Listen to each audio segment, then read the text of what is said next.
Government کی جانب سے کوشش کی گئی اپنے شہری کو کسی قسم کا لیگل پروٹیکشن دینے کی، میں ایمبیسی کی لیگل کور دینے کی، میں ایمبیسی کی طرف سے بات کر رہا ہوں. انہوں نے اٹیمپٹ کی، لیکن فرینکلی سعودیز نے جب الزام اتنا بڑا تھا کہ ایرانی جاسوس ہیں تو سعودیز نے ان کو قطعاً کوئی اجازت نہیں دی. جہاں تک گورنمنٹ کا تعلق ہے اس بات میں تو مجھے اچھی طرح معلوم ہے، کنفرم ہے. بات واپس آنے کے بعد میں نے پرویز رشید صاحب کے اسٹیٹمنٹ بھی اخبارات میں دیکھ لیے، اور بہت سارے میرے دوست ایسے تھے کہ جو گورنمنٹ کے ساتھ رابطے میں تھے. یعنی ہمارے بہت سارے لوگ ہیں جنہوں نے اپنے طور پر اسحاق ڈار صاحب سے بھی کسی نے بات کی، کسی نے نواز شریف صاحب تک پیغام پہنچایا کہ صاحب یہ پاکستانی ہے کیا، آپ کی ذمہ داری بنتی ہے. اور یہ بڑی کلیئر بات ہے. خود پرویز رشید کا بیان جو اخبارات میں آیا وہ یہ تھا کہ صاحب زید حامد کے منہ سے میں نے آج تک کبھی کوئی کام کی بات نہیں سنی، اور اس نے پاکستان کو بدنام کیا. کون سی بات ہم نے ایسی کی ہے سعودی عرب جا کے جو پاکستان بدنام ہو گئے؟ آپ کو کس نے خبر دی ہے کہ میں نے پاکستان کو بدنام کیا؟ اور جن لوگوں نے بعد میں مجھے خبر دی کہ ہم نے جا کے اسحاق ڈار سے اور ان سے بھی بات کی تھی، ان دی آل کیم اینڈ سیڈ کہ جی انہوں نے کہا کہ ہم اس معاملے میں دخل نہیں دے سکتے. بلکہ مجھے بہت ریلائبل سورسز سے پتہ لگا کہ جب میں جیل میں تھا مدینے میں رمضان میں، تو نواز شریف اور اسحاق ڈار گئے بھی تھے وہاں پر، اور مجھے سعودیوں نے بعد میں جیل میں کنفرم کیا کہ جی آپ کی گورنمنٹ کے، آپ کے پرائم منسٹر نے آ کے تو ہمیں یہ کہا ہے کہ یہ شخص ہمیں بھی تنگ کرتا ہے، اس کو جیل سے رہا نہیں کرنا آپ نے.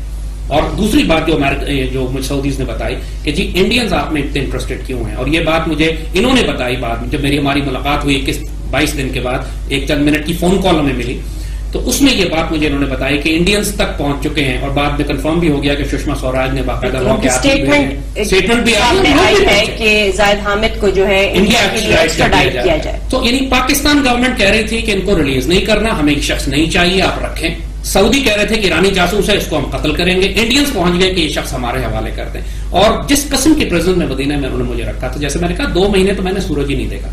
وہاں پہ ہر ایک کے ساتھ وہ یہی سلوک کرتے ہیں. فزیکل ٹارچر کوئی نہیں تھا، لیکن یہ کہ قید تنہائی تھی، وہ آپ کو ایک آئسولیٹ کر کے بند کر دیتے ہیں، تو باہر کی کوئی خبر نہیں ہے، کوئی وکیل نہیں ہے، کوئی کلاز نہیں ہے، کوئی لا نہیں ہے آپ کے اوپر، کوئی آپ کو بتاتے نہیں ہے کہ آپ کے ساتھ کیا کرنے جا رہے ہیں. وہ ایک جو سب سے بڑا ٹارچر وہاں پہ جو 15,000 قیدیوں کے ساتھ ہے وہ انسرٹینٹی کا ہے. آپ کو یہ نہیں معلوم ہے کہ آپ نے یہاں پہ 20 سال رہنا ہے یا 20 دن رہنا ہے. کوئی ٹرائل نہیں ہے، کوئی مقدمہ نہیں ہوتا، کوئی کسی قسم کی کوئی بات نہیں بتائی جاتی آپ کو کہ آپ پہ الزام بھی کیا ہے. وہ ایک سرکس ہے، وہ ایک جوڈیشل سرکس ہوتا ہے کہ، اور اس کی وجہ سے جو آدمی جیل کے اندر جاتا ہے وہ یا تو مینٹل نروس بریک ڈاؤن ہو کے پاگل ہو جاتے ہیں. وہاں جیلوں میں ہمارے ساتھ بہت سارے لوگ تھے جو 10-10 15-15 سالوں سے بند ہے، فیملی سے کوئی رابطہ نہیں ہے، اور وہ بیچارے نروس بریک ڈاؤن ہو کے نروس ریک ہو جاتے تھے، راتوں کو چیختے تھے، خودکشی کی باتیں کرتے تھے. نارمل کامن بات ہے.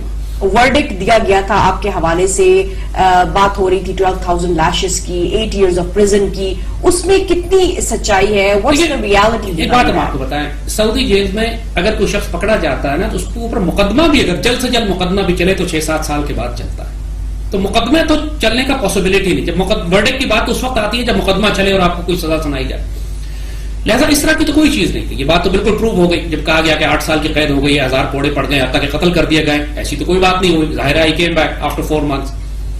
تو میرے ساتھ جیسے کہا شروع میں ان کا رویہ 2-3 ہفتے بہت سخت تھا، بہت زیادہ سخت. سخت کا مطلب ہے کہ یہ نہیں کہ فزیکل کوئی تنگ کر رہے تھے، لیکن ان کے ہاں مینٹل سٹریس بہت تھا. ساری رات انٹروگیشن، سوال جواب، کوشچننگ، بیکاز انہوں نے ہر چیز، پورا ہمارا کمپیوٹر، ہمارا فیس بک، ہمارا سوشل میڈیا، میرا ٹویٹر، ہر کورسپونڈنس جو پورا لیپ ٹاپ میرا ان کے پاس تھا. میرا 8-10 سال کا کام جو میں نے کیا میرے لیپ ٹاپ پہ موجود تھا.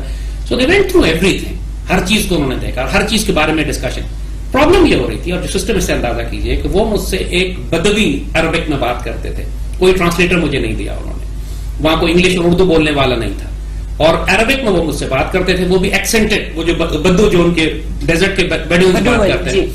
اور مجھے صرف فصحی عربک تھوڑی سی آتی تھی جو I could understand.